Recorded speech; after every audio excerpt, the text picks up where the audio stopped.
In this vlog, we will see how to make a simple login form with the proper validations and also a very efficient way of coding. So let us see the first page here. As usual, we start with void main, taking my app a default class extending with stateless widget. So here we have defined a login screen. Let us go to the login screen. Here you can see we have created a state for the login screen, and here you can see we have mentioned with validations. Why? Because we have specified a validation for email address and password, where we are checking whether the email address contains at the rate and the password is not less than 8 characters. So these are some default things I have considered. You may alter them according to your own requirements. So this is the basic template kind of view for you, so you can make your own modifications. The detailed code I will be specifying in the description section of this video, so please listen to this carefully. So here we have specified a container inside which we have designed a simple form where we are having, you can see, we have specified an image field and email field here. So these are called input. Yeah, for accepting the user inputs we are following these two fields. So you can see where is the main code for the field.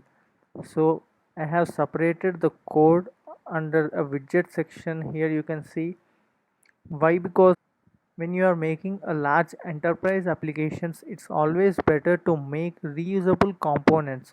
So here I have made a reusable component email field, password field, and submit button too. Why? Because you may have the usage of the email field in different screens like register, login, forgot password, and I mean profile screens. All these areas you might be having the same widget, so you need not write every time the complete code. You may maintain a separate file, and there you can provide all these widgets so that it is accessible throughout the project. So this is what the main thing I want to specify you in this particular tutorial. So here the simple way to declare, here you can see we are specifying the field, that's all, and the parameters if any you can pass them. So here I have passed the validate email and validate password for validating those two fields. So isn't it so cool?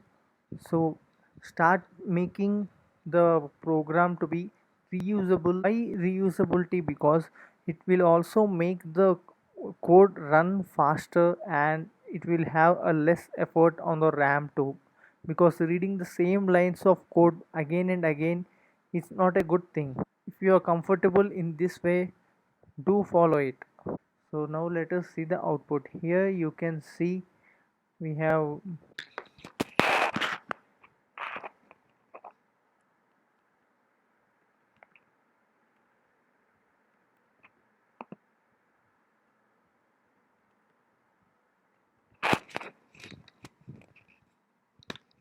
So here you can see the password is not accepting if it is less than 8 characters. So yes, now the two fields are validated, and so once it is validated, under the submit button you can make the code for navigating to another screen or whatever the thing you want to make after the user successful login. So here we are validating with the at the rate. So if you are not entering at the rate, it will say it is not a valid email. Generally we have a separate regex file to make a proper validation of email address. So I will provide you the link in the tutorial section, in the description section below. So this is it for the tutorial of creating a simple login page. So making it as a base idea, you can design your own screens, and with the same widget files you can add your own style of coding to your application. So if you like this tutorial, do follow us, share, like, subscribe to this channel and hit on the notification bell icon to get our updated tutorials. And also the code for this tutorial is available in the description section below. And if you have any query, do let me know in the comment section below.